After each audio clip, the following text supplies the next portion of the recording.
สหายทองนุ้นศรีสุริตเลขาธิการใหญ่ประธานประเทศแห่งสาธารณรัฐประชาธิปไตยประชาชนลาวได้ต้อนรับการเข้าเยี่ยมคำนับของสหายเจินเกิมตูกรรมการกรมการเมืองศูนย์กลางพรรคผู้ประจำการคณะเลขาธิการศูนย์กลางพรรคคอมมิวนิสต์เวียดนามในโอกาสที่เดินทางมาเข้าร่วมพิธีไว้อาลัยและพิธีชาปนกิจศพของสหายไซสมพรพรหมวิหารในวันที่ 12 สิงหาคม 2026 ที่ห้องว่าการศูนย์กลางพรรค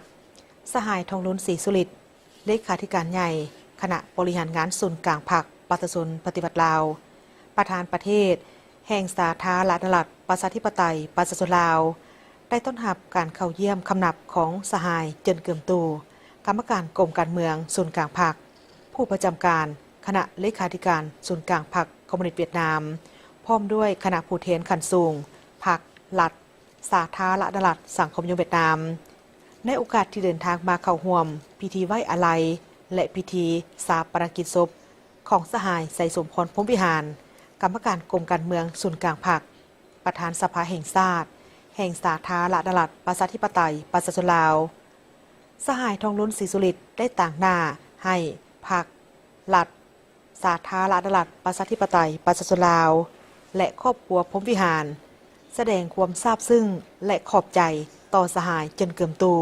ที่ได้นำพาคณะผู้แทนขั้นสูงพรรครัฐและประชาชนเวียดนามไอ้น้องเดินทางมาร่วมพิธีไว้อาลัยและเข้าร่วมพิธีชาปนกิจศพของสหายไซสมพรพรหมวิหารพร้อมทั้งได้แสดงความขอบใจที่พรรครัฐสาธารณรัฐสังคมนิยมเวียดนามได้ทรงโทรเลขแสดงความเศร้าสลดใจมายังพรรครัฐสาธารณรัฐประชาธิปไตยประชาชนลาวและครอบครัวพรหมวิหารและยังได้มีการไหว้ถูกระดับชาติเป็นเวลา2 วันอยู่สาธารณรัฐสังคมนิยมเวียดนามซึ่งสิ่งดังกล่าวนี้เป็นการบิแบงความเศร้าโศกเสียดายและให้กำลังใจอันใหญ่หลวงต่อพรรครัฐและประชาชนลาวบรรดาเผ่าก็คือครอบครัวพรหมวิหารทั้งเป็นการแสดงถึงมูลเสื้อมิตรภาพอันยิ่งใหญ่ความสามัคคีพิเศษและการร่วมมือรอบด้านและหุ้นส่วนยุทธศาสตร์ลาวเวียดนามที่แข็งแกร่งแน่นเหนียวตลอดไปสหายเจินเกิมตูได้ต่างหน้าให้พรรครัฐและประชาชนเวียดนามแสดงความเศร้าสลดใจและอาลัยอาวรณ์อย่างสุดซึ้งต่อการถึงแก่มรณกรรม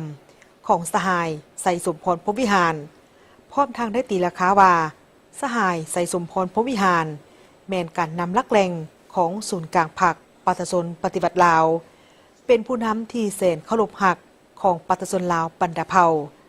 ตลอดชีวิตได้เสียสละสู่ชนเพื่อความเป็นเอกราชของชาติสิทธิเสรีภาพ